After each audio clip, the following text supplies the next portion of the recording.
Graças e paz, meus amados. Amém. Graças a Deus nos dá vitória do nosso Senhor Jesus Cristo.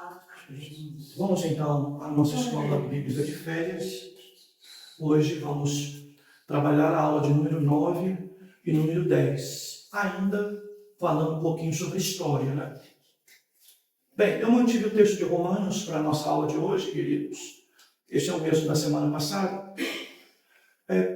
Por achar interessante nós até gravarmos, não é? Memorizarmos, não é? Esse texto de Romanos 15, 4, tá? Pois tudo quanto antes, né, ou outrora foi escrito, para o nosso ensino foi escrito, a fim de que pela paciência e pela consolação das Escrituras tenhamos esperança. Bem, eu acrescentei aí então uma palavra-chave, ou digamos um pensamento-chave, né? Que é da aula 7 e 8. Mas na aula 1 e 2, nós trabalhamos bastante a ideia de contextualizar. Na aula 3 e 4, destacamos a palavra investigar. Na aula 5 e 6, a aula comparar. E na aula 7 e 8, o pensamento de que a Bíblia interpreta a própria Bíblia, ou a Bíblia é a sua própria intérprete. Ok, queridos? Então, destacando isso. Bem, quando nós falamos de interpretação bíblica, a primeira coisa que tem que considerar de que ela é divina e humana. Ok? A ideia de teândrico. Ok, queridos? A Bíblia, então, é divina e humana. E ela faz correlação diretamente com a questão do verbo, tá? A questão do verbo, que é Jesus e que se fez carne, que nós chamamos então de união hipostática.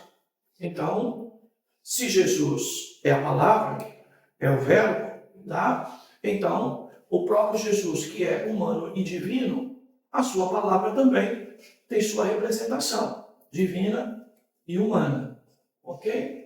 Bem, ainda é resultado da colaboração, da inspiração de Deus e a ação de autores humanos. Então, vejam, ela é escrita, digamos assim, a duas mãos, ok? Então, há uma colaboração, tanto dos homens com Deus, como de Deus com os homens, cada um é lógico, na sua proporção de relevância.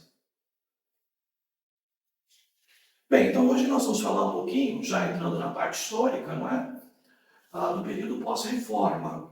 Isso está na página 24 do livro.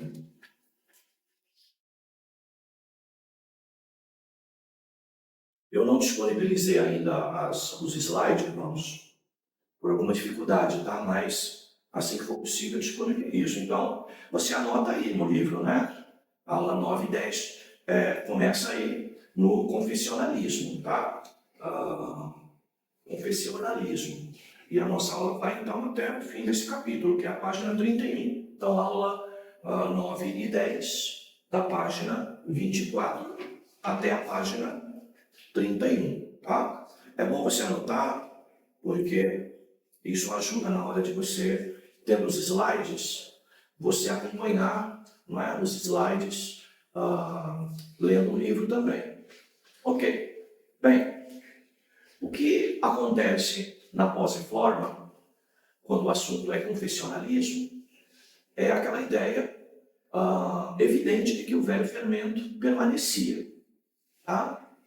E nós temos, ao longo da história da interpretação bíblica, muitas das vezes essa condição, uma hora, não é? Uma coisa, ela promove uma reação e gera uma outra, tá? Essa outra promove uma reação e volta a outra, ou parece outra, tá? E nós vamos observando que desde a interpretação dos judeus, tá? O confessionalismo ele vai aparecendo, tá? E o que a gente pode falar do confessionalismo? É a ideia de quando, de alguma forma, o pensamento da igreja, ele instrui, ele conduz, tá? A interpretação bíblica. Então, nós falamos muitas das vezes aqui para os irmãos de uma expressão muito utilizada por juízes, por operadores do direito, que é o problema do óculos da interpretação. Muitas das vezes a pessoa põe um óculos e toda a sua interpretação é resultado dessa visão produzida por esse óculos. E isso é um perigo, tá? Isso é um perigo. No caso da igreja, né, aquilo que até o Moro, né, o juiz Moro na época falava que era erro ou crime de hermenêutica, né, crime de interpretação, era eventualmente utilizar o óculos. Então é aquilo que às vezes eu me referi aos irmãos aqui, que muitas das vezes a gente bate, né, numa situação muito presente na ideia, não é, por exemplo, da igreja presbiteriana. Ela tem, não é, o seu óculos, tá? E muitas das vezes esse óculos força uma interpretação que carrega um conceito da denominação, tá? E vejam, isso é perigoso, tá, queridos? Isso é muito perigoso, porque ao longo da história a gente viu essa tendência, que às vezes nós falamos e batemos na Igreja Católica, que diz, não é, que quem escreveu a Bíblia, não é? Quem montou a Bíblia, quem fez tudo isso, eles vão dizer que foi a igreja. Então, não é? A Bíblia tem que estar subordinada à igreja. Então, primeiro, né, a autoridade é a igreja, é o Papa, né, é a estrutura eclesiológica do romanismo e embaixo as escrituras, tá bem? E nós fazemos e ensinamos totalmente diferente, né? Não foi a Igreja Católica que escreveu a Bíblia, tá? Quando a Bíblia foi, inclusive, escrita, a Igreja Romana não existia, tá? Nem na ideia do acervo do Antigo Testamento, também no Novo, certo? Então, a Escritura é anterior à Igreja. E por isso, nós até utilizamos esse critério para dizer, e na hierarquia, as Escrituras que determinam o que a Igreja vai ensinar, e não o contrário. Tá? Então vocês vão lembrar que no confessionalismo, tá? A ideia da confissão, né? A ideia do credo, a ideia, em outras palavras, né? Da confissão de fé, da declaração de fé das igrejas, ela surge, tá? E a pessoa faz mais ou menos assim. Ela vai na declaração de fé e aí ela vai para a Bíblia. Tá? Isso também é uma forma, tá? Entre aspas, de exegese. Tá? Eu vou para fora e depois vou buscar na Bíblia. Também é uma prática. Tá? Não da exegese tradicional, que é buscar em qualquer coisa e levar para a Bíblia, mas é uma forma de se fazer isso. Tá? E a ideia maior aqui é sempre da Bíblia para fora, de dentro para fora. Tá? Então, é sempre aquela ideia de algumas aulas no passado que eu dei aqui da própria mulher samaritana. Tá? Que ela olha para Jesus lá no poço e diz: tu não tem nem uma caneca para tirar água, como que tu pode me dar água? E principalmente água viva. Tá? Então, veja, é a ideia do poço. Então, a pessoa ia com caneco, com um latão, não é? Um balde, não é? Buscar a água no poço. Então, no poço, há aquela caneca presa, não é? Aquele balde preso numa corda, numa corrente, tá? É lançada no poço, se tira a água e se jogava sobre o balde que a pessoa trazia e levava de volta para casa. Tá? Então, a maioria da tradição vai dizer de que ninguém podia levar o balde, pegar a cordinha e amarrar para pegar a água, porque o que vinha no balde lá de fora poderia vir um balde contaminado. E ele não contaminaria apenas quem pegou a água, mas a própria água que estaria no poço. Tá? Então isso se traduz como exegese. Então, exe de dentro para fora. Eise, não é? E-I-S-E, de fora para dentro. Então nós temos que tomar muito cuidado. A interpretação é sempre de dentro para fora e é ela que vai definir as confissões. Tá? As confissões, ela pode ser uma referência, mas em alguns casos, tá? A confissão de fé, ela pode forçar um texto e até destruir o pensamento de um texto, porque o texto não está dizendo aquilo. E você forçar isso é se impor. Por exemplo, a igreja que citamos, a presbiteriana, elas trabalham muito com a ideia das confissões, tá? E aí, essa ideia de confissão é, sem dúvida, às vezes, um pensamento não particular, mas de um doutorado da própria igreja que estabeleceu aquilo. Isso é muito importante, isso é relevante, isso é uma forma de entender de maneira diminuta os valores maiores do pensamento bíblico, das normas bíblicas, da doutrina bíblica, mas eu tenho que tomar cuidado quando eu uso a interpretação desse critério, tá? Da confissão, ou da declaração, ou do credo para dentro da Bíblia, tá? A Bíblia é que vai falar, entendeu? E sempre assegurar que o credo está certo, e não o inverso. E ao longo da história foi isso. A própria Igreja Católica, então, como eu disse, que nós tanto criticamos, ela trabalha exatamente com esse tipo de pensamento, tá? Suas tradições, sua confissão, né? Seus concílios, definição de concílios, a própria ideia da contra-reforma, que quando houve a reforma, a Igreja Católica também se impôs documentalmente, não é? Apresentando a contra-reforma, tá? Mas nós temos que entender que isso é um velho fermento na interpretação da Bíblia, seja para os judeus, seja por aqueles que estão já dentro de uma ideia histórica de igreja, tá? Então, teoricamente, eles mantinham escritura interprets, ou seja, a escritura é a sua própria intérprete, tá? Eles, teoricamente, mantinham isso.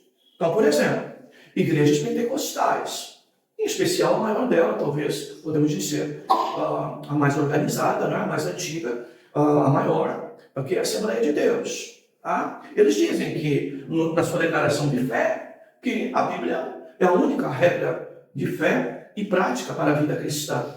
Tá? Mas na maioria das vezes, o que nós vemos dentro da igreja pentecostal é a visão, é a profecia oral, tá?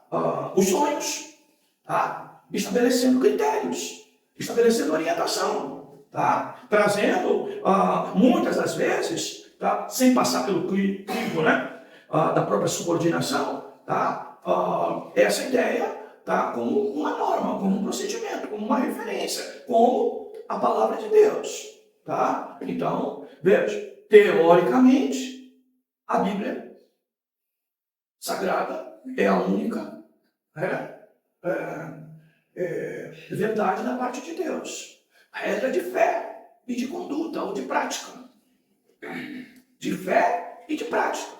Mas, em grande parte, a prática dos nossos irmãos é resultado de visões, de sonhos e de profecia oral. Tá, queridos? Que, por vezes, mesmo eles defendendo essa tese, muitas das vezes não passa pelo crivo da subordinação às Escrituras. Bem, era conhecida, então, chamada era conhecida como das confissões. E é interessante que cidades ou até principados, né, países com característica monárquica, né, na época, tinham seus próprios credos. Então veja, seria uma cidade, tá? A mesma palavra definia credos diferentes, estabelecia confissões diferentes, entendimentos diferentes. E aí então você começa a ter uma pluralidade bastante perigosa, tá? O movimento protestante, por conta disso, se dividiu em várias facções nesse tempo, tá? E a exegese se tornou, então, serva do dogmatismo, tá? O problema não é o dogma, o problema é o ismo, tá? Aonde ele assumia uma importância tal em que a própria interpretação era servente, era serva dessa prática. Então, eu definia um resumo sobre qualquer doutrina, e tudo que se lesse tinha que passar por isso. Bem, a gente até faz isso, tá, irmãos? Tá? Mas esse não é o caminho. O caminho sempre é o inverso. Tá? A exegese deve, o dogma deve ser a serva da exegese e não o inverso. Tá? Bem, na continuação, não é um tempo de grande significação para a interpretação. Se optou muito para o mecanicismo, tá? Então, veja, O que diz o credo? O que diz a declaração de fé? O que diz a confissão de fé da igreja? Isso.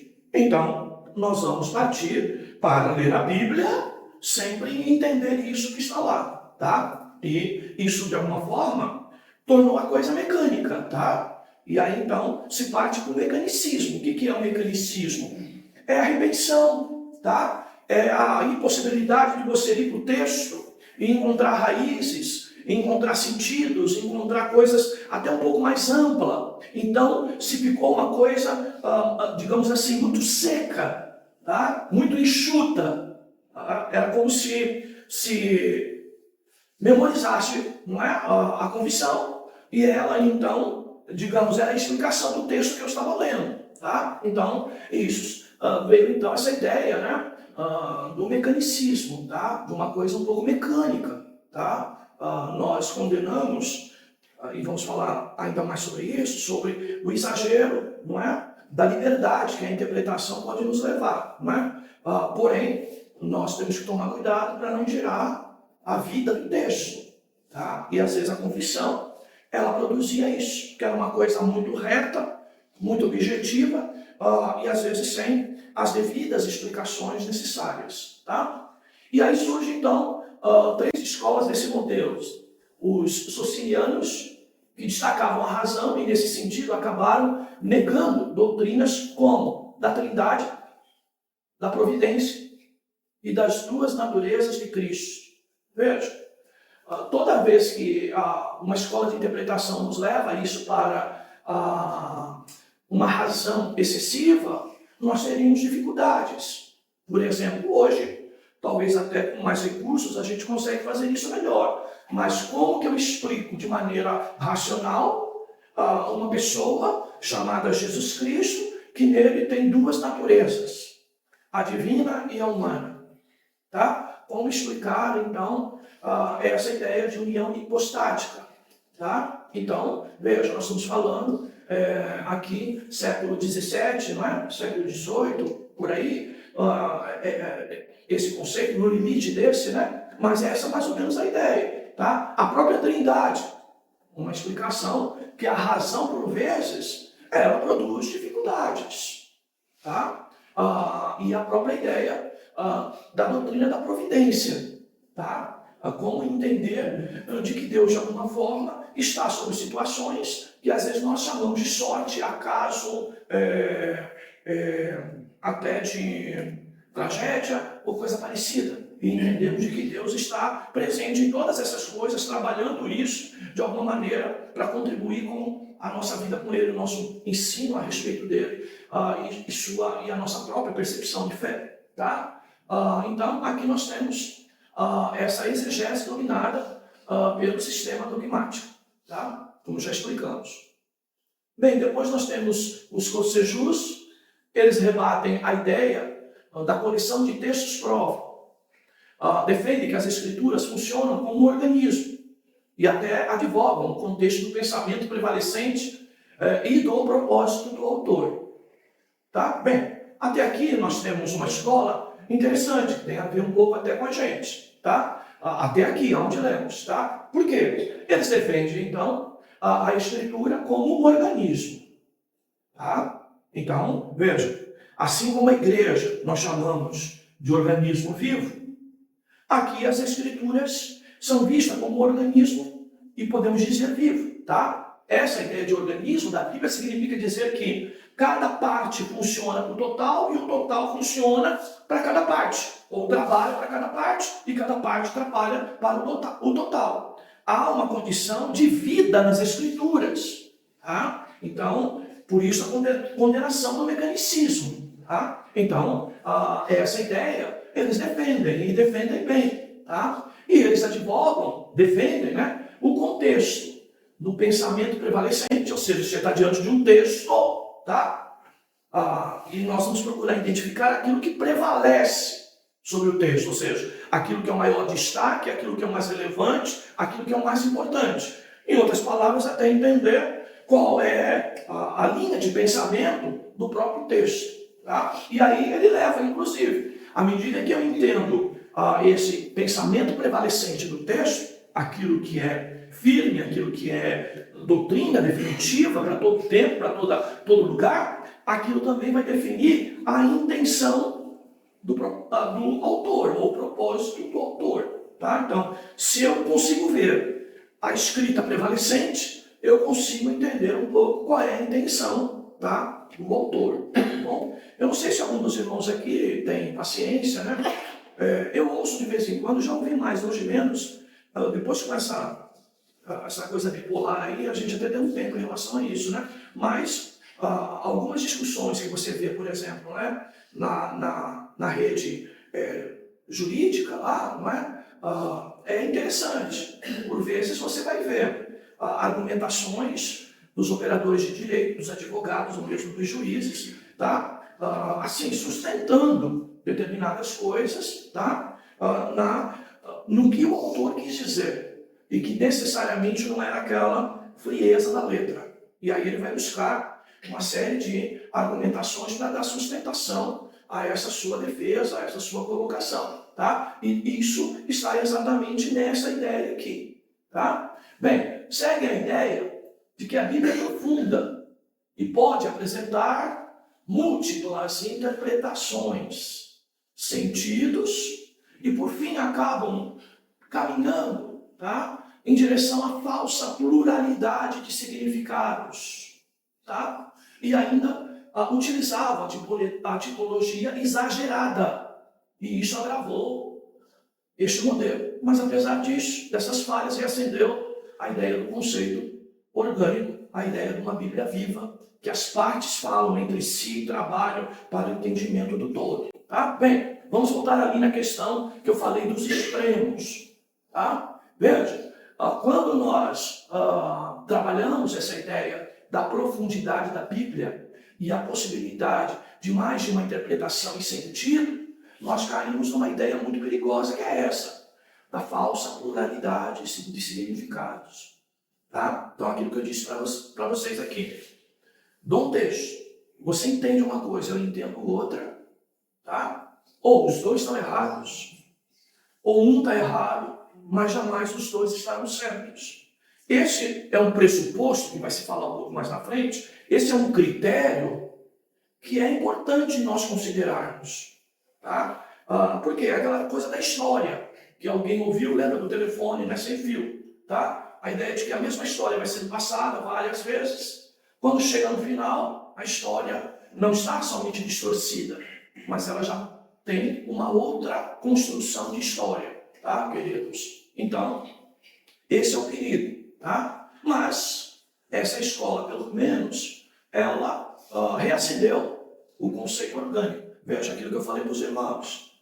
Então, determinadas coisas, determinada escola, ela aparecia, ficava um tempo, surgiam reações contra ela, traziam outros modelos, que vocês já ouviram aqui antes, mesmo na Reforma e mesmo antes da Reforma. Tá? E aí do retinho, tudo isso é nome de quem defendia a escola, tá? Que ganha o nome, né, da pessoa. Então, refutam o conceito imaginário dos seguidores dos consejos. Então, veja, o conceito imaginário. Então, veja, quantas vezes nós já ouvimos alguém pregar em que a pregação dele é só no campo da imaginação. Tá? Então, a imaginação desse intérprete, desse pregador, desse ensinador, ela ganha asas. Tá? Aquilo que nós vamos ver muito na literatura, principalmente aquelas que envolvem conceitos de lendas, de credos populares, dogmas populares, pensamentos populares. Não é? Então você vai lembrar o contador lá, né, antigo, né? Isso pode ser mentira, isso pode ser verdade, não é? Isso pode ser fruto da imaginação, lembram disso? De alguém que contava uma história, geralmente no campo da lenda, tá? E falava de uma situação de lobisomem, de cuca, ou coisa parecida, né? Ou do burro sem cabeça, da mula sem cabeça, essas coisas todas, tá? E aí no final destacava isso. Bem, alguns pregadores, irmãos, que Deus nos guarde, eles abrem a Bíblia e vão falar. Você vai perceber que a imaginação é fértil. Às vezes, uma certa dificuldade de estudar o princípio de interpretação. mas tem uma mente muito fértil, né? Um deles, aí, Marco Feliciano, é impressionante, né? Quanto a imaginação dele é fértil. E pior, né? Ele se diz teólogo, defende, não é? A tese de ser, inclusive agora, envolvido com leis, né? Não, de uma cabeça um pouco doutrinadora, né? E, na verdade, trabalha, muitas das vezes, essa coisa da imaginação. Tá? Bem no campo daquilo que quer produzir, irmãos, reações emocionais, assim de imediato. Tá? Então, esses pregadores vão gerar isso. Eu lembro uma vez, ainda em Helena Maria, eu nunca vi aquela igreja tão avivada, quando um pastor nosso, que até considerava muito, né? Na verdade, considero ele, andei muito com ele, e que ele, eu cheguei no culto, ele virou do meu lado assim, preciso contar um sonho para a igreja hoje, me ajuda em oração aí, porque é tenebroso, terrível, e tal, e tal. E aí, ele então foi contar o sonho que teve para a igreja, né? E que tinha recebido a visita de uma figura estranha na casa dele, não é? Cabeça de animal, corpo de homem, não é? E aí começou a dar umas certas descrições, entendeu? Irmãos, a igreja ouviu aquilo lá, nunca viu uma igreja, aquela igreja, ser tão, como que fala quando a pessoa está bem avivada? Entusiasmada, pode ser, mas é uma palavra que a gente fala com mais frequência, até no meio pentecostal, né? Então, aquela igreja, então quando o pastor diz, vamos orar, aquela igreja, os irmãos todos dobraram o joelho, criança dobrava o joelho, entendeu? E era uma força, entendeu? Espiritual, produzida por uma situação dessa. Né? Então, hoje de fora, a gente avalia melhor como que pode isso, não é? Produzir, não é? Tanta virtude, tanto ânimo para orar, e a própria Bíblia não produz isso. É complicado essas coisas. Bem, insistiram que a Bíblia deve ser interpretada sem qualquer pressuposto dogmático e com a ajuda da lógica e da análise. Neste ponto, não é? Excelente. Então, criticaram a imaginação do grupo anterior e, de alguma forma, então, defende de que a Bíblia, não é? Ela deve ter a ajuda da lógica e da análise. Bem, quando você lê lógica aí, tá? Então, todas as vezes que você ouvir a palavra lógica, quando é textos, surge então o quê? A ferramenta da filosofia, tá? Aqui como ferramenta para se encontrar lógica, tá?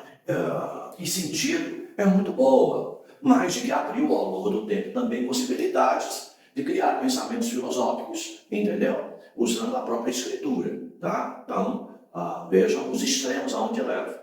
Ele exerceu uma influência profunda e benéfica, tá? Exatamente por conta disso, tá? Por essa possibilidade de entender a Bíblia a partir de um pressuposto de lógica, tá? Que é a base da filosofia e também da análise, tá? Que análise ali a gente pode trazer a palavra investigar, que nós colocamos lá no princípio, tá? Bem, ainda no período pós-reforma, a gente vai ter os pietistas, tá? Empenharam-se em promover uma vida verdadeiramente piedosa e apresentaram uma reação saudável contra as interpretações dogmáticas do seu tempo. Insistiram no estudo da Bíblia e suas línguas originais, ótimo, e sobre a influência esclarecedora do Espírito Santo. Então, veja, até aqui você vê aquilo que eu e você temos que defender. Tá? Primeiro, um bom estudo gramatical das Escrituras, tá? E tudo isso à luz do quê? Do esclarecimento do Espírito Santo. Isso é importante. Uma das coisas que a gente ouve muito em aula de língua portuguesa, irmãos, como já disse aos irmãos, eu tive a oportunidade de estudar um curso no SENAC, na época, quando eu percebi que preparava um pouco, não o juridiquês propriamente dito, mas trabalhar um pouco a língua portuguesa para fazer defesas de tese na própria faculdade, com experimentos, laboratórios, né, para o direito depois, né, o exercício do direito. E uma das coisas que eles usam muito, e essa professora utilizava muito, de que as letras, elas precisam estar saltitantes, elas devem pular, tá? E essa ideia de saltitar, de pular das letras, é a ideia que nós temos que entender até a respeito da Bíblia, quando fala de que a Bíblia não é mecânica, mas ela é viva.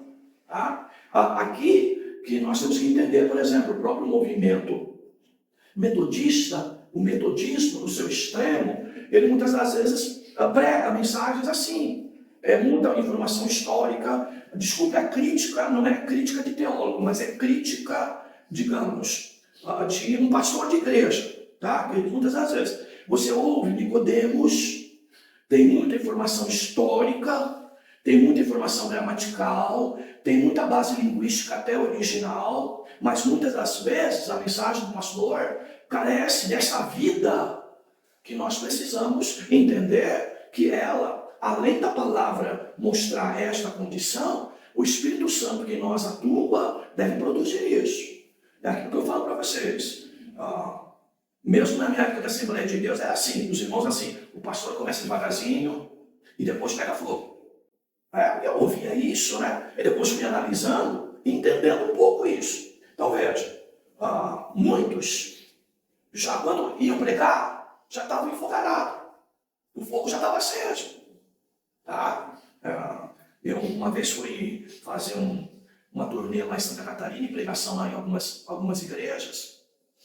Na época ainda de Igreja da Paz, né? Eu estava no ICP, aí fui para lá. E é interessante essa realidade de que você às vezes vê um cantor desse gospel por aí, quando se apresenta 3, 4 numa igreja, tá? Ele está lá, ele não canta ainda da harpa, ele não canta o louvor com os outros, tá? Mas na hora que dá a oportunidade dele, ele já levanta, escala a bacia aí para trás, ele já liga automaticamente, tá, irmãos? Isso é um teatro, na minha opinião, tá? Então, queridos, é aquela história, tá? Se eu estou na igreja, meu negócio é adorar a Deus, eu não vou cantar só na hora da minha oportunidade. Eu não vou só dar glória a Deus na hora da minha oportunidade. Eu vou estar vivo durante todo o tempo de culto, tá? Então, o conceito do metodismo acabou carregando muito disso, tá? O Hernandes Dias Lopes, acusado, né, de ser, às vezes até pentecostal, de não seguir a linha tão dogmática da presbiteriana, tá? Você vai ver por que as pessoas se identificam muito com ele. Eu não sou doutrinador, eu me identifico com Nicodemos, mas o Hernandes muitas das vezes atrai mais. Por quê? A sua mensagem mostra mais vida. E não é gritar, tá, irmãos? Às vezes alguém pode achar que eu peço até para os irmãos aqui na igreja gritar um pouco mais. Não, tá, irmãos? Mas é incrível que uma palavra que é produzir quebrantamento tenha que produzir em você e não produz em mim depois que eu preguei. É incoerente. Mesmo que seja uma lágrima que desceu. Mesmo que seja uma voz embargada. Tá? Isso tem que acontecer. E é lógico, naturalmente. Mas isso tem que acontecer. Tá? Então, muitas das vezes, é essa a tendência. Então vejam aqui, não é? Os pietistas, eles trabalhavam a questão gramatical. Tá? E lógico, histórica. Mas eles também, tá? Buscavam influência esclarecedora do Espírito Santo. Então, aquela história, não é? Eu sei que eu vou ter uma oportunidade, principalmente, eu preciso orar, não é? Pela palavra que eu vou estar dando, não é? Não pela palavra, porque a palavra já é abençoada, não é? Mas orar pelo pregador, orar por mim, não é? Para que, desde a escolha da palavra, não é? Até a hora da pregação, eu tenha o Espírito Santo nisso. Tá? Então, esse é uma realidade que nós temos que trazer para o nosso contexto, senão, veja, um risco da igreja reconciliação virar, tá? Um metodismo, tá? Uma igreja fria na palavra. Tá? Então, aqui ninguém ensina você não reagir. É lógico que nós não vamos falar tudo junto. O pastor está pregando, o irmão está gritando, glória a Deus, aleluia. Não é alguém está pregando, não é? E eu estou, eventualmente, não é? Tirando a atenção da própria palavra. Mas no momento adequado, no momento certo, eu tenho que aprender a extravasar isso. Tá? E eu preciso fazer, no final de uma palavra, não é mostrar minha gratidão a Deus pela palavra, glorificar a Deus por isso, sem precisar que ninguém peça. Tá? Hoje vocês sabem, não se pede mais isso. Hoje, infelizmente, tá? Eu vou falar é com dor no coração, mas nós já temos liminha, tá? Rock dentro das igrejas. Quem é o liminha e o rock? Tá? É aquele que puxa a palma, tá? Então, ou ele vai bater palma, ou você não vê, porque isso não vai aparecer na câmera, mas ele vai levantar um cartão lá, aplausos. Entendeu? Então, hoje em dia, dentro da igreja, ocorre isso, queridos. Infelizmente. Eu soube de um pregador, inclusive, que no seu sermão ele tinha pausa. Que ele dizia, momento do aleluia. Aí ele parava para esperar o momento do aleluia. Aí outra hora, ele parava de novo, ou dava até um incentivo, momento do glória a Deus. Tá? Agora se pede palma. Como que pode um negócio desse? Tá, queridos? Então, é muito perigoso, né? Bem, esses irmãos, eles tiveram a tendência a um desprezo pela ciência. Isso trouxe algumas dificuldades, não é? Porque eles se afastaram muito da vida natural, da vida comum. E a gente tem que tomar cuidado quando nós, até aqui falamos numa escola piedosa, né, os puritanos, que nós abordamos bem esse assunto, eu tenho que tomar muito cuidado para que eu não fique totalmente alienado do progresso que o mundo tem, seja positivo ou seja negativo, porque nós também temos que combater aquilo que é negativo, tá? Na visão deles, o estudo gramatical, histórico e analítico da Bíblia simplesmente favorecia o conhecimento do invólucro externo, dos pensamentos divinos, enquanto o estudo polismático, que tira conclusões para a repreensão, e o prático, que consiste em orar e lamentar. Então veja aqui, prática piedosa, em parte até do pensamento puritano. As questões gramatical e histórica, elas trabalham muito uma ideia de passar Deus apenas pela capa. É isso que eles entendiam quando se adotava apenas a interpretação, digamos assim, os pressupostos ou os princípios de interpretação. Então, se apresentava muito Deus pelo invólucro. Tá? O que é um invólucro, então? Digamos, é o nome, por exemplo, da Guaraná, que está lá do lado de fora. Tá? É o rótulo que traz aquilo ali. Mas Deus precisa ser conhecido em seu conteúdo, por dentro. Tá? E isso, segundo eles, isso dependia da ação do Espírito Santo junto com princípios gramaticais e históricos. E aí, então, eles trazem a ideia de dois pensamentos, né? De que essa interpretação deveria ser elaborada a partir do estudo polismático, tá? Que é a ideia de olhar o texto e sempre trabalhar a ideia dos puritanos, trabalham sempre no pano de fundo do pecado, o que o pecado produz, e essa ideia de repreensão, de correção. Tá? Então, o pregador, geralmente calvinista puritano, ele vai geralmente trabalhar sempre isso, ou seja, quando Deus se apresenta para o seu povo, muito mais do que ele trazer uma bênção, Deus se apresenta para nos corrigir. Tá? Então essa é a ênfase, um Deus santo se revelando a pecadores, tá? E nós precisamos entender ao ler a Bíblia o quanto ele é santo e o quanto eu sou falho. E isso produzir em mim essa capacidade de aceitar a redenção, como diz o escritor aos Hebreus, que se eu não aceito, eu sou um filho bastardo e não um filho legítimo, tá? Então, essa é a ideia. E depois ele trabalha, tá? Se eu fui repreendido, qual a única forma que eu posso apresentar alguma tendência viva de melhora? Então, eu fui repreendido, então agora eu vou o quê? Lamentar, chorar, tá? Diante de Deus e colocar diante de Deus o meu coração, tá? Então, vocês viram um pregador, não é? Ainda que ele não é pastor há tanto tempo assim, tá? Mas sua dedicação aos estudos, né? E na faculdade ele já era um excelente aluno, fui professor dele, né? Que é o pastor Batista que teve aqui esses dias, tá? O pastor Nivaldo Júnior, tá? Você vai ver, tá? Que tudo bem que ele se converteu em igreja pentecostal, tá? Depois que ele foi para Batista. Mas, poxa, Nicodemos era arminiano, não é? E brigou, inclusive, com o pastor, porque ele não aceitava o calvinismo.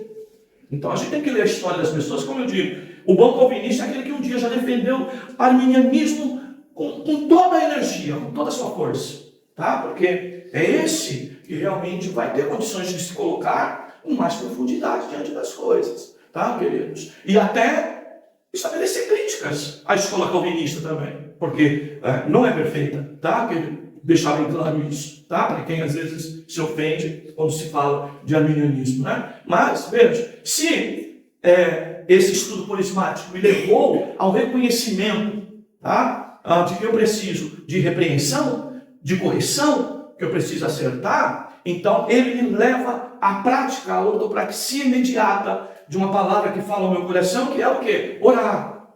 Orar não com a listinha, Senhor, abençoa, não. Senhor, tem misericórdia de mim, que estou há 50 anos no Evangelho, né? E vivo muitas das vezes tropeçando, errando. Ah, Senhor, tem misericórdia de mim. Então, essa ideia que muita gente fala aqui para os irmãos, da oração responsiva, da oração melhor, íntima, né? Da oração silenciosa. Que eu já disse para os irmãos, de preferência, se não for ajoelhado, que seja sentado de cabeça baixa, como se você estivesse numa posição que representa, estou olhando para dentro de mim e vendo a miséria que ainda tem lá dentro e quando a santidade de Deus ainda precisa me alcançar. Tá, queridos? Essa é a realidade. Tá bom? Sempre lembrando, tá, irmãos? Quanto mais nós lamentarmos sobre as nossas falhas e os nossos pecados, mais perto nós estamos de Deus. Cuidado que aquele que diz, eu não preciso de tudo isso, não, que é isso, tá? Foi a primeira vez que o pastor Júnior pregou aqui, não por mim, mas pela igreja, né? Então o pastor foi orar por ele mesmo, Senhor, tem misericórdia de mim, pecador, o mais terrível de todos eles, que eu não consigo acertar a primeira oração do pastor Júnior aqui na igreja. Eu falei, ninguém vai querer ouvir ele. Por quê? Grande parte da igreja olha para o pastor e acha que ele é santíssimo, só falta falar de vossa santíssima, e nós não somos. Carne e osso que nem vocês. E pior, né? Você sabe, mais tentado do que qualquer um dentro da igreja. Por conta do quê? Por conta da sua disposição em pregar o Evangelho. Estou me referindo a mim, mas se aqui dentro tiver alguém que mais se expõe, mais prega, mais está aí nos valados, nos lugares que a gente não sabe, mas toda oportunidade está falando de Cristo, esse é o mais perseguido, é o mais tentado. Tá? Por quê? O inimigo sabe que fechando a boca de alguém que prega, vai automaticamente estar fechando o ouvido de muita gente que poderia estar ouvindo. Tá? E eu dou o exemplo de Paulo, quando saía, e aquela mulher, não é? Endemoniada, estava por vezes dizendo, aí, filhos do Deus Altíssimo, esses são filhos do Deus Altíssimo, esses são filhos do Deus Altíssimo. Tá? Então, às vezes, até um aparente elogio, a gente precisa saber interpretar adequadamente. Né? Ok? Que no caso lá, havia demônio procurando tirar Paulo, ou tentar até preservar aquela mulher lá, depois que Paulo fosse embora. Tá? Seguimos. Ainda após as reformas, os pietistas, os pietistas, insistiam na necessidade da interpretação psicológica. E vamos explicar isso. Onde os sentimentos do intérprete deveriam estar em harmonia com os do escritor que ele procurava entender. Então, vou para o extremo. Vai para o livro de Lamentações de Jeremias. Tá? Tudo aquilo que Jeremias coloca em Lamentações, os seus muitos ai,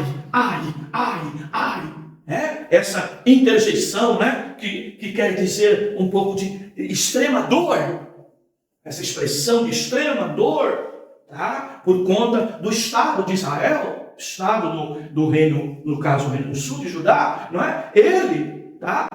Efetivamente, está vivendo a mesma situação. Tá? Ele sente a dor do povo. Ele sente a condição de miséria que o povo estava. E quanto a mão pesada de Deus podia vir sobre o povo e, consequentemente, sobre ele, que fazia parte. Tá, queridos? Então, entendemos o estado de Jeremias, e isso deve estar totalmente associado, tá, àquilo que ele está escrevendo. Tá, amados? Então, é aquela coisa, né, amados? Se a palavra não falar primeiro comigo, tá, e eu vim pregar ela já debaixo de uma condição psicológica, ou seja, tudo aquilo que a palavra produziu em mim e mexeu na minha alma, tá? Eu preciso efetivamente passar a verdade do texto e passarei a verdade do texto para vocês se eu estiver vivendo e incorporando, tá, todo aquele sentimento da palavra produzido em mim. Tá? Não sei se foi semana passada, acho que foi, não é? Saí extremamente frustrado daqui, não é? Porque quando eu queria chorar em voz alta, tá? Por conta da mensagem, eu via só olhos bugalhados para cima de mim, entendeu? Sem uma expressão de mudança facial que representasse, talvez, contrição, não é? Quebrantamento, tá? E sentir a mesma coisa que a gente, tá? Então essa é um pouco essa realidade aí, tá? Eles acabaram que davam uma ênfase especial onde nada existia. Veja, essa é uma coisa séria, tá? Que nós precisamos, eventualmente, né, queridos, assim, ter muito cuidado, tá? É lógico que aqui, na palavra do nosso escritor do livro, ela é extremamente apologética, é crítica, tá? Mas nós temos que tomar cuidado, tá? De onde a palavra não quer dizer nada, a gente destacar muita ênfase nisso, tá? Então, tomar muito cuidado com isso. Eu preciso entender o que é relevante no texto e trabalhar isso de maneira bastante responsiva. Porque senão a gente acaba, falando de coisas, irmãos, como diz Paulo em 1 Coríntios 14, palavras lançadas ao ar, tá, queridos? São coisas que não acrescentam nada, mas que de repente a gente achou que era um espaço enorme, não é? Que nem o pregador que vai pregar, ele conhece tudo sobre a águia e ele não conhece nada sobre Jesus. Ele vai pregar a mensagem da águia, conta tudo sobre a águia, entendeu? Mas na hora de falar de Cristo, ele é muito vazio, tá? Esse cuidado que a gente tem que ter, tá? Ainda período crítico histórico, não é? Volta um pouquinho. Sim, aí os piedistas, né? Então agora nós estamos no período crítico histórico ainda. Se o período é pós-reforma ainda, tá? Isso que eu quero dizer. Se o período precedente já tinha testemunhado alguma oposição à interpretação dogmática da Bíblia, no período agora considerado, o espírito de reação, olha lá, eu falei para vocês, aqui espírito de reação, tá, irmãos, não é a ideia do espírito, mas é a ideia de uma força, uma tendência, tá? Então, a reação que surge ganhou lugar de proeminência no campo da hermenêutica e exegese. Esse período foi, então, caracterizado por ação e reação, posições extremas e algumas resistências, tá? Visões amplamente divergentes foram expressas a respeito da inspiração da Bíblia, mas todas elas negavam a inspiração verbal e a infalibilidade das Escrituras. Olha a palavra, negavam, tá? Então nós vamos viver aqui uma outra época, tá? Em que surgem muitas divergências, não é? Há um espaço muito grande de reações, de posições extremas nas interpretações, tá? E isso acaba então gerou essa ideia que eles negavam a inspiração verbal e a infalibilidade da Escritura, tá? Nós vamos comentar ainda sobre isso, certo? Bem, o elemento na Bíblia foi muito enfatizado, tá?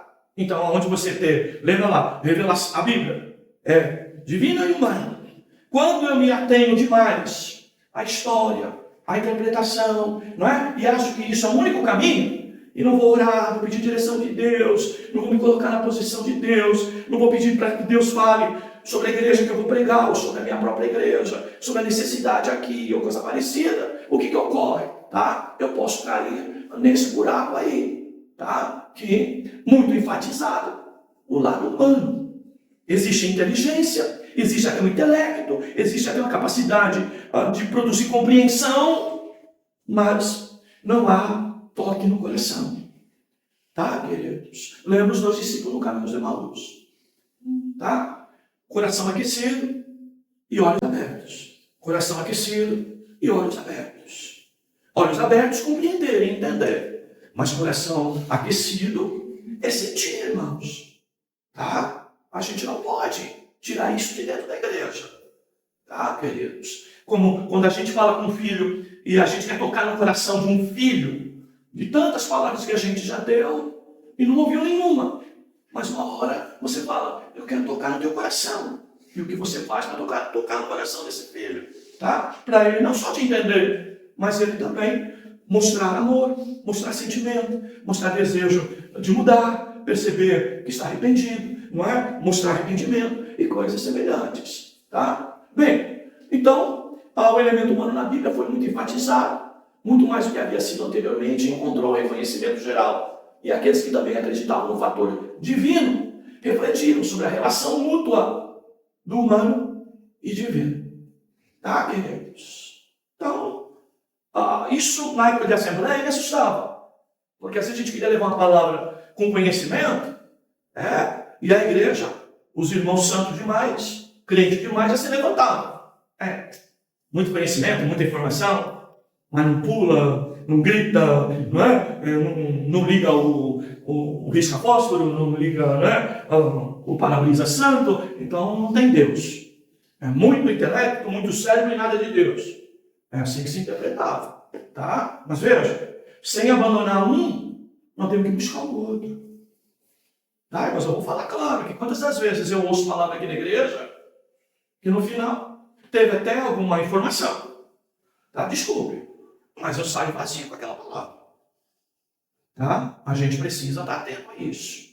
E isso está muito relacionado, irmãos, com a vida do pregador com Deus, da intimidade do pregador com Deus, da dependência do Espírito. Tá, queridos? Então, o irmão, esses dias me disse até aqui, né, que nós pedimos para que ele pregasse, para nós ouvirmos, né, ouvisse o conteúdo e tal. E o irmão disse, fiquei muito nervoso. Eu falei, que bom, né? Que bom. Se não ficar, meu irmão, virou profissional.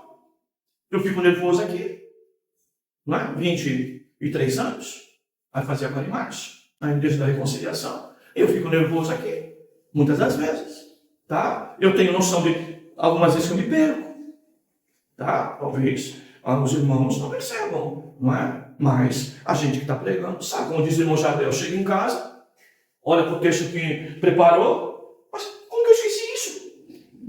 Como que eu esqueci de falar isso? Não é? As nossas limitações. E não é que Deus não queria que aquilo fosse dito. Não, é reconhecer. Meu Deus, como que eu não disse isso?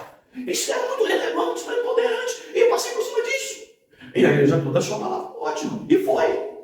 Tá? Mas o pregador, consciente, como eu costumo dizer para os irmãos, o culto de manhã, de domingo, para mim foi excelente, irmãos. Por quê? Eu levo tempo para desacelerar. Eu fico com o culto até 5, 6 horas da tarde.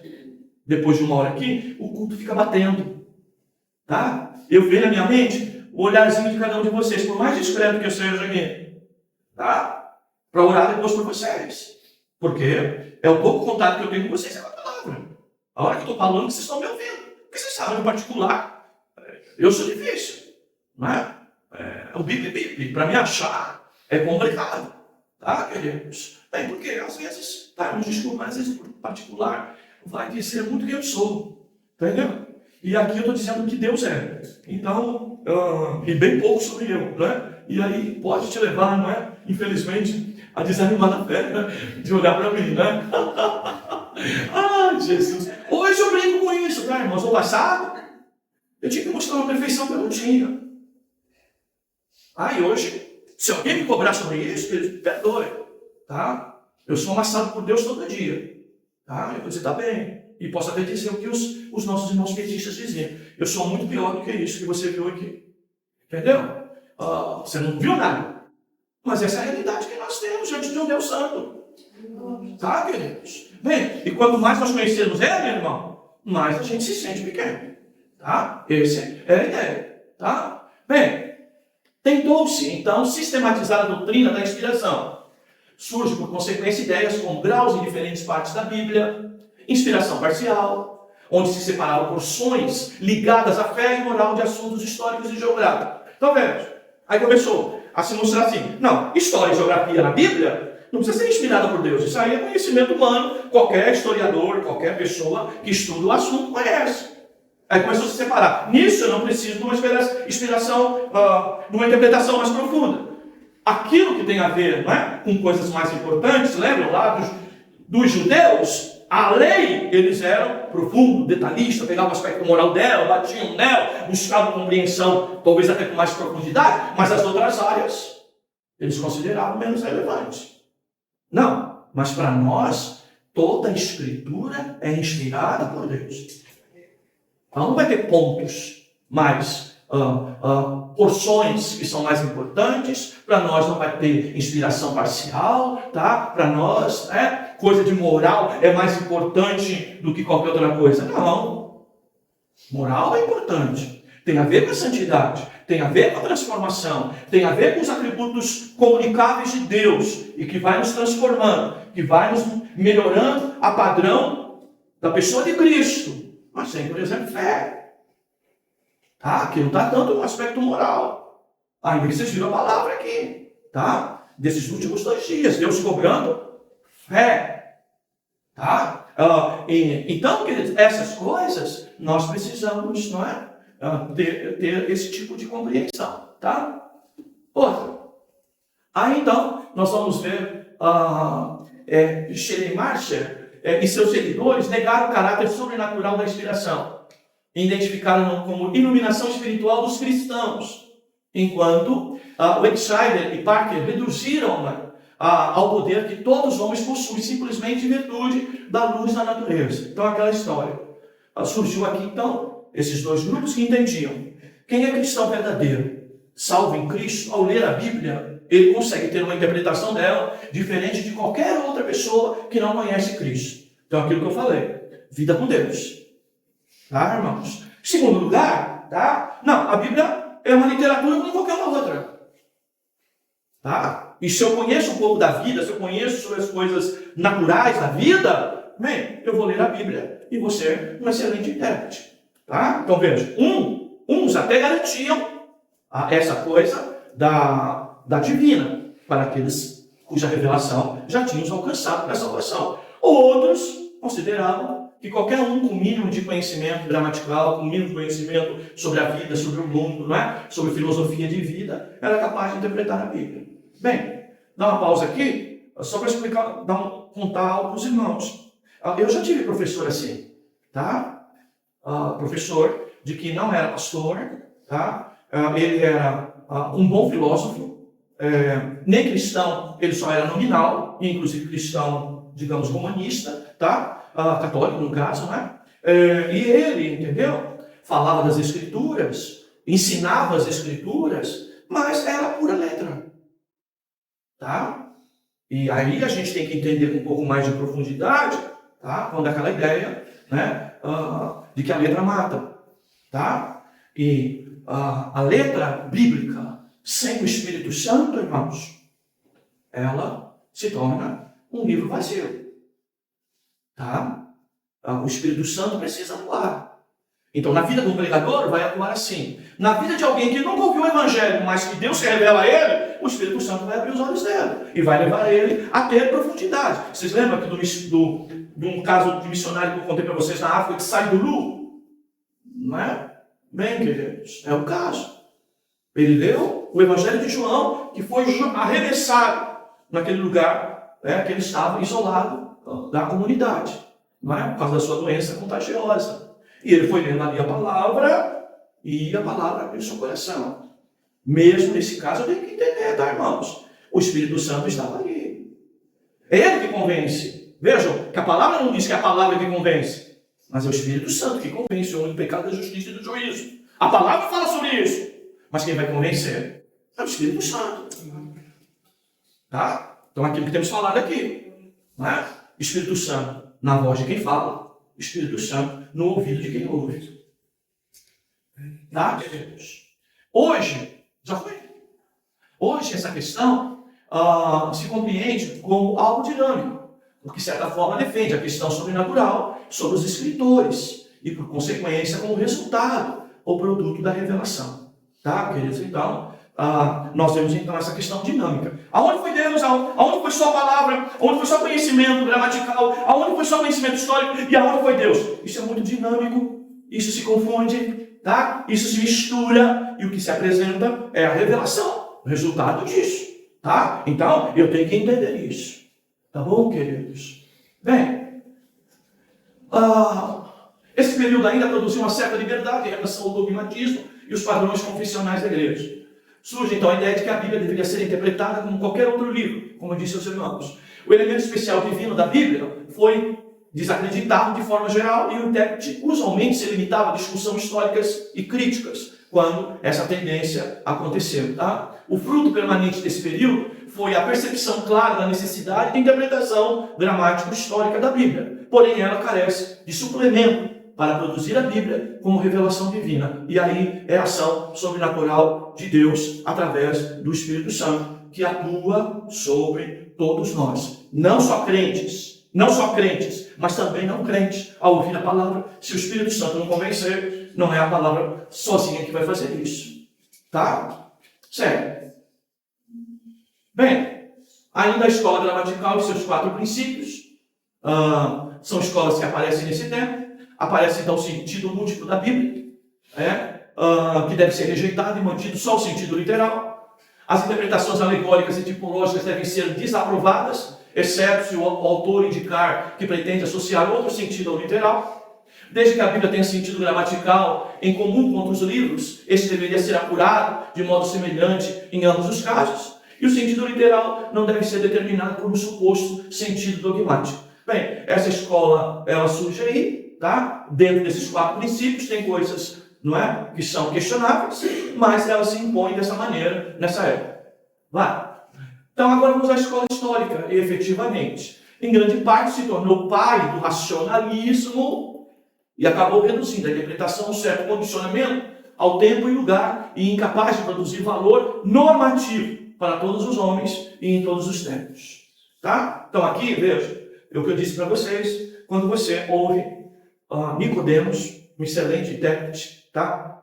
Certamente o meu preferido, eu ouço mais ele do que qualquer um outro, não é? E Hernandes Dias Lopes, tá? Você vai ver que com o Hernandes a gente chora, com o Hernandes a gente se quebranta, tá? Com o Hernandes, mesmo não tendo uma escola de interpretação gramatical histórica que os presbiterianos tanto defendem, tá? Mas ele tem, não é?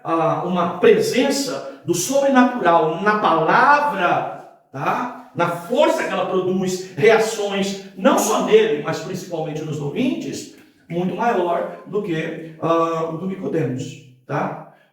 Bem, nos tempos da patrística, né? Nicodemos seria bom para a sala de aula, não é? E o nosso irmão Hernandes Dias Lopes seria o pregador do púlpito, não é? O evangelizador. Tá, queridos? Bem, a questão do valor que permanece. Então, temos que tomar cuidado com o racionalismo. Vocês sabem, né? Lá na Costa tem um modelo. Você passa lá, tem Ela quase em frente ao meu escritório, lá na Costa, né? Um prédio alto, pomposo. Racionalismo cristão. Tá? Ele é consequência dessa escola aqui. Por conta do quê? De eu usar demais a gramática e a história e eu acabar produzindo uma pregação em tendência de racionalismo.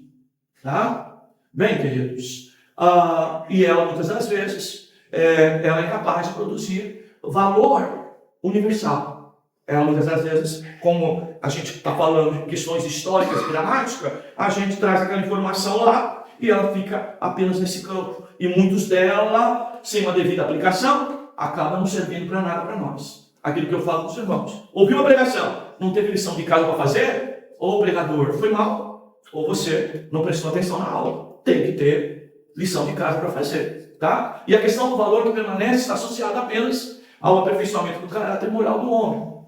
Seiler juntou ideias de seu tempo, que as escrituras são produções humanas falíveis, e basicamente fez com que a razão humana se tornasse árbitro da fé. Tá? Bem, o que tem mais aí nessa escola aí? Não. Então a ideia aqui é o perigo assim, irmãos. Quando você, perseverando na palavra, tá? Você usa apenas o intelecto. Tá? E esse árbitro é que funciona nesse modelo.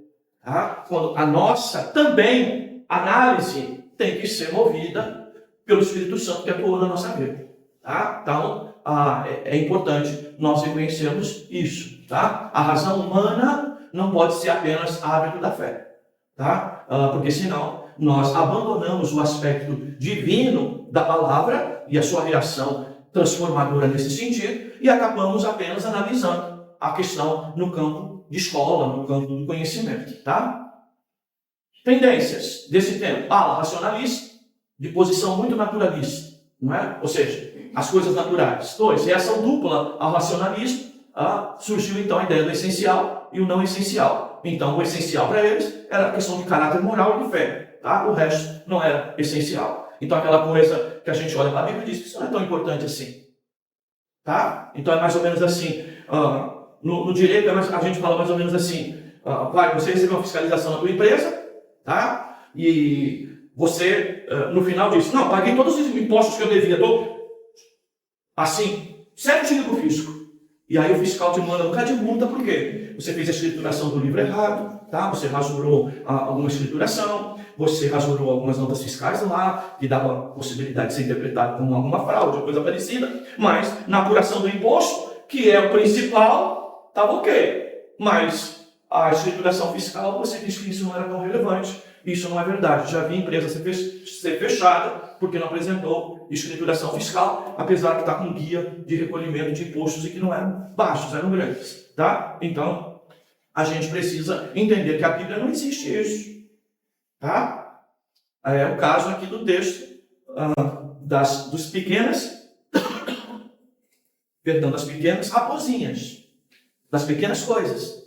Isso não é importante, isso não vai me levar para o inferno, isso não vai me levar para a perdição, etc, etc, etc. Mas as raposinhas vão abrindo um pouquinho, tá? A rede de segurança, é uma hora que o raposão consegue passar. Tá? Então, tomar cuidado com as coisas pequenas. Tá? Tentativa de ir além. O método gramático histórico e suplementos, como a ética defendida por Kant e a questão pneumática de Beck, onde a Bíblia forma um todo orgânico. E nesse aspecto, deve-se considerar o geral como uma espécie de analogia com a fé. Bem, esse conceito a gente trabalha bastante, tá? Hoje, pregadores sérios trabalham isso, tá? Que é a questão, tá? De entender aquilo que eu falo para vocês. Vejam a direção das águas correntes que a Bíblia mostra. Então você lê a Bíblia como um todo, você que está lendo aí junto com o irmão Jardel a Bíblia, né? Toda, né, no ano, veja. Então você vai percebendo um certo sentido que as águas vão. Tá? Não pode no meio do caminho esse sentido do rio virar ao contrário.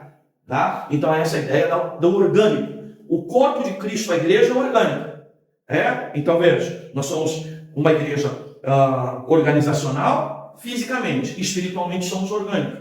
Tá? Tem partes aqui que acontecem dentro da igreja, quer dizer, o irmão que mais se dedica a orar pelo pastor, por aqueles que pregam aqui, não é? E etc, etc, muitas das vezes não aparece. Às vezes ele nem está aqui no culto de oração, mas de repente ele está orando na casa dele, está sempre lembrando da gente, sempre lembrando dos filhos da gente, sempre lembrando da família da gente, da nossa vida e coisa parecida, e isso significa o quê? Uma igreja orgânica. Tá, queridos? Uma igreja orgânica. Tá? Então, esse aspecto de entender que todas as partes concorrem para o bem do todo, como o todo concorre para o bem das partes. Né? Então, uma mão lava a outra, as duas lavam o corpo. Essa é a ideia. Tá bom, queridos? Aí. Bem, meus amados, a gente termina então aí aquilo que eu chamaria o mais difícil de se ouvir, que a gente tenta, né, dar uma dinâmica e uma forma de apresentação que prenda vocês. Mas é muita informação, tá, queridos? É muita teoria, tá, muita história, tá, queridos? Mas para você ver, o importante é entender aqui, irmãos, eu não posso mudar essas duas realidades. Eu tenho que tomar cuidado, porque todas elas podem me levar para um extremo, tá? E eu preciso, então, ter equilíbrio para alcançar a Bíblia como inspiração divina, entender a questão humana dela e a questão, então, divina dela. Entender que essas duas coisas são importantes e relevantes, eu tenho que ter equilíbrio sobre isso. Outra coisa, quem ler a Bíblia, quer entender a Bíblia, você precisa orar sobre isso. para que Deus te dê entendimento sobre o texto, entendimento sobre o devocional, tá? Entendimento até para discernir se eventualmente o próprio escritor de um devocional que você está lendo, eventualmente não conduziu a coisa de maneira errada. E você vai poder corrigir, tá? Eu não concordei com o escritor, tá? Essas coisas que a gente faz até com a lição de escola bíblica aqui, olha, eu não concordei muito com o escritor nisso aqui e tal. Essa questão de discernimento. Mas para isso, irmãos, precisa ter vida com Deus, tá, irmãos? É indesassociável para qualquer coisa na vida cristã, inclusive a própria compreensão das Escrituras, tá? Da pessoa do Espírito Santo. Tá? É Ele que faz lembrar de todas as coisas, é Ele que ensina todas as coisas, tá? Ele é o nosso pedagogo diário, é Ele que, junto com as Escrituras, conduz a nossa vida dentro de uma linha de verdade, já que a palavra é a verdade. E o Espírito Santo também é chamado do Espírito da verdade. Tá, queridos? Deus nos abençoe em nome de Jesus. Tá? Os irmãos do café podem, se mexer e vamos orar. E vamos para o nosso café. Vamos ficar de pé, queridos?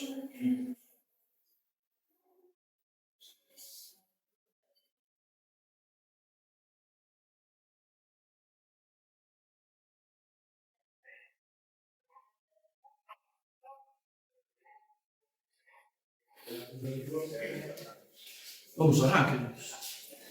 Senhor Deus, obrigado, Senhor, por esse primeiro tempo aqui na tua igreja, pelo ensino da tua palavra.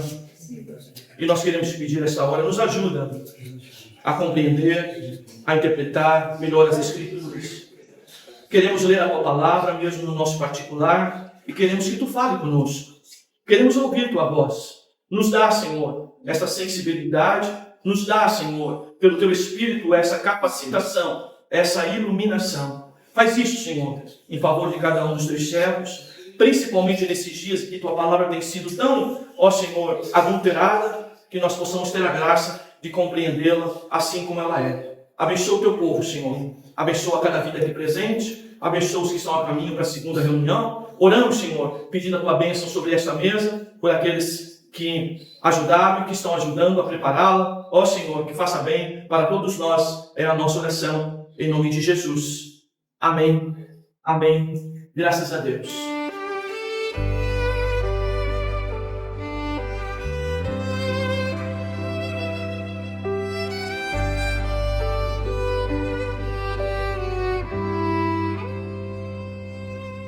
Da cruz vem a esperança, do sangue a expiação. Meu coração se derrama, Senhor. Recordo a dor que por mim carregou. O santo traspassado na cruz, minha culpa o teu sangue lavou. O que parecia derrota era o teu plano de amor. Na dor que rompe a noite, nasce a luz do Salvador.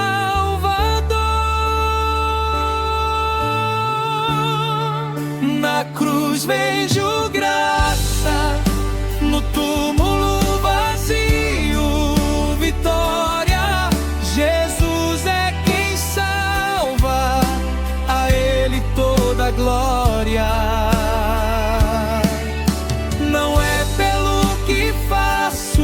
É pela tua redenção, as obras que eu vivo são fruto da transformação.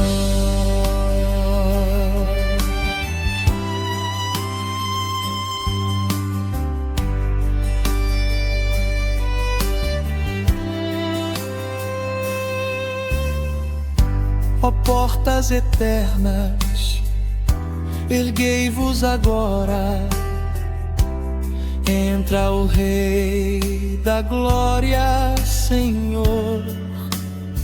A morte foi vencida ao amanhecer.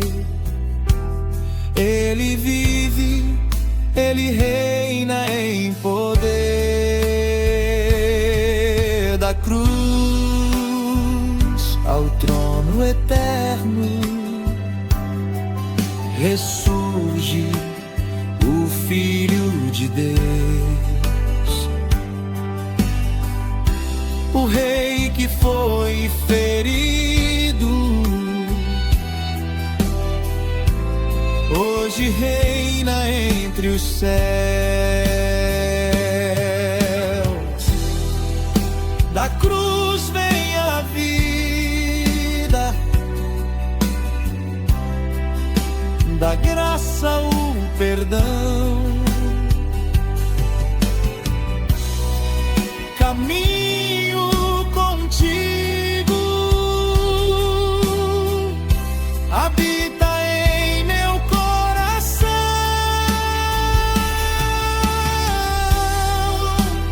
Onde Cristo reina, tudo volta a florescer. Minha vida é tua, ensina-me a te obedecer. Na cruz vejo graça, no túmulo vazio vitória. Jesus é quem salva, a Ele toda a glória. Graça que me alcança, vida que vem do altar, meu Salvador eterno, pra sempre vou te adorar.